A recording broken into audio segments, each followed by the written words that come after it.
The world is strong enough to close our skies to Russian missiles, fighter jets, and helicopters. But if someone still has doubts, then Ukraine needs planes. It's easy, actually, when you have the will, in order to make Ukraine's and Europe's skies safe. That was President Zelensky this week as it battles fierce Russian forces. The president of Ukraine spoke on a Zoom call video this weekend with 280 senators and House members to plead Congress for help in getting Eastern European countries to provide Soviet-era planes and other air power and lethal aid to help Ukraine fight this aggression from Russia. Joining me right now is one of the senators on that call, Florida Senator Rick Scott. He sits on the Senate Homeland Security and Armed Services Committees. And, Senator, it's always a pleasure. Thanks very much for being here this morning. Maria, it was remarkable. What we've got to do is do everything we can. President Zelensky says there are planes that his pilots can fly in countries like Poland, and he needs it. So whatever it takes, whatever the United States needs to do, they need to do today and get those planes there, because that's what he needs.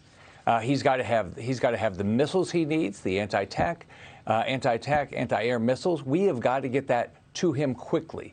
We've got to provide more resources to make sure that they can defend themselves. It's remarkable of the Ukrainian people are working so hard to defend freedom, and they might be this deciding factor whether Putin goes into another country that we have to go into with all of our NATO allies. So we've got to do everything we can. And by the way, every American company. Yesterday I called on Visa and MasterCard and American Express, but every American company, every retailer, they are to shut down any operations in both Russia and Belarus, and we've got to sanction Belarus and Russia the same way. Belarus is part of this. We've got to do everything we can, and then we've got to make sure we shut off Russian oil. And by the way, don't be going out and getting oil from Iran and Venezuela. I mean, we need to figure out how to be energy independent. We've got to get back to being energy independent the way we were under President Trump. So we've got a lot of work to do. We've got to do everything we can to help the Ukrainian citizens. You said a lot of very important points, and I want to get to all of those. First of all, on Belarus, you say we need to be also pushing back against Belarus just as much as Russia. Is that what you're saying? Absolutely. I mean, the Belarus. All right, the Russian troops are coming in through Belarus. They're shooting missiles from Belarus. So Belarus is part of this. They're allowing this to happen in their country. So we've got to shut down their economy just like we have to shut down the Russian economy. Why aren't we doing some of the points you made? So far, we're not cutting off Russian oil. I know the Congress will take it up next week. We also have Russia negotiating on our behalf in the Iran deal. And as far as creating energy independence back in the United States, once again, the administration is asked this virtually every day. Pete Buttigieg answered the question this weekend. Here's what he said. Watch this. Got to get your reaction. Look, the president has said that all options are on the table, but we also need to make sure that we're not galloping after permanent solutions to immediate short-term problems where more strategic and tactical actions in the short term can make a difference, like what you have with the strategic reserve, which exists partly in order to respond to situations like this. Senator, did you understand that answer? It makes you mad. Who in their right mind doesn't believe that America should do everything we can to be energy independent so we're not dependent on anybody? And by the way, we can help our allies. We've got resources here. But the Biden administration wants to go to get oil from Maduro, who's killing his own citizens, and Iran, who's causing havoc all over the world, but not oil from Texas or Alaska. How could you even think this way? Well, Senator Zelensky also slammed NATO for rejecting his ask for a no-fly zone. Did that come up in the call? Tell me about the no-fly zone and whether or not that could be achieved over Ukraine. Well, I think look, Would Zelensky like it no-fly zone? Absolutely. I mean, it's very difficult to do. We got to decide, is that too much of an escalation? Are we going to sit down and shoot down Russian planes? So what we can do is exactly what we want. What Israel does, they defend themselves. They just need resources from us. Zelensky just needs resources from us. He can do this on his own. But those Polish planes should have already been there. So Ukrainian pilots that can fly those Polish planes, that can defend defend them against the tanks and through the missiles that are coming in, through the planes that are coming in.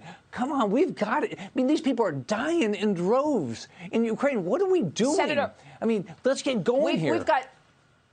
We are told 750,000 people from Ukraine they're all fleeing. More than 1 million are fleeing, but 750,000 are in Poland and going to Poland right now. The White House sending Kamala Harris to Poland. What do you think will be achieved? Nothing. I mean, let's be realistic here. What we need is action to get planes to Ukraine. We need to get action to get missiles, to anti-tank aircraft, our missiles and anti-air missiles. That's what we got to get. Need to be doing. That's the most important thing we do. Every bit of resources, and we've got to lead. I mean, as Nikki Haley Senator, said, lead. I want to turn my attention to you leading, because President Trump has been trying to encourage you to take on Mitch McConnell. The president joined me a couple of weeks ago on this program. Listen to what President Trump said just recently. Watch. Look, Mitch McConnell's a disaster. The Republicans have to get a new leader. Mitch McConnell allowed this to happen. The infrastructure bill, I call it infrastructure, not infrastructure. It's only 9% infrastructure. So that means you take 90%, 91% of the money that we're raising is going to be thrown out the window in order to get 9% infrastructure. Senator, I know you've heard the calls from President Trump to take on Mitch McConnell. Are you seeking leadership in the Senate? No. What I'm focused on is these things. One, represent my state. Number two, make sure we get a majority back in the Senate.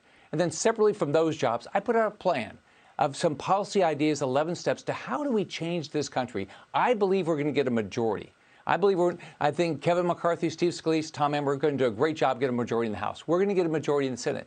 Then I want to say, what are we going to do to make sure we change the direction of this country? The radical left has taken over everything, not just the Democrat Party, the media, culture, all these things. We've got to start standing up and say, what are we going to do? So I put out a plan. It's an 11-step plan. The Democrats are clearly, they don't like it. They're attacking me. But I believe we got to talk about what we're going to do. Tell me about that 11-point plan, Senator, because Mitch McConnell said he's not going to take up that plan. Well, you can go to rescueamerica.com and look at it. Give me your ideas. It's my ideas. There's going to be other ideas. You can also text America to 22044. But give me your ideas. It's things like, should all of our children stand for the Pledge of Allegiance? Salute the flag, learn that America is the greatest country. Let's get rid of racial politics. Government shouldn't be asking your skin color or race on any government forum. We got to support the police. The criminals are the bad guys. I mean, we got to have our border secure. We got to stop being globalist and be focused on how do you build this country so we can help other countries. It's like what you talked about earlier. We got to get away from being dependent on anybody, for whether it's oil or pharmaceuticals or anything. Absolutely. The points are incredibly practical, Senator, and we so appreciate your leadership on that. Senator, thanks very much for being here this morning. I'm Steve Doocy. I'm Brian Kilmeade. And I'm Ainsley Earhart. And click here to subscribe to the Fox News YouTube page to catch our hottest interviews and most compelling analysis.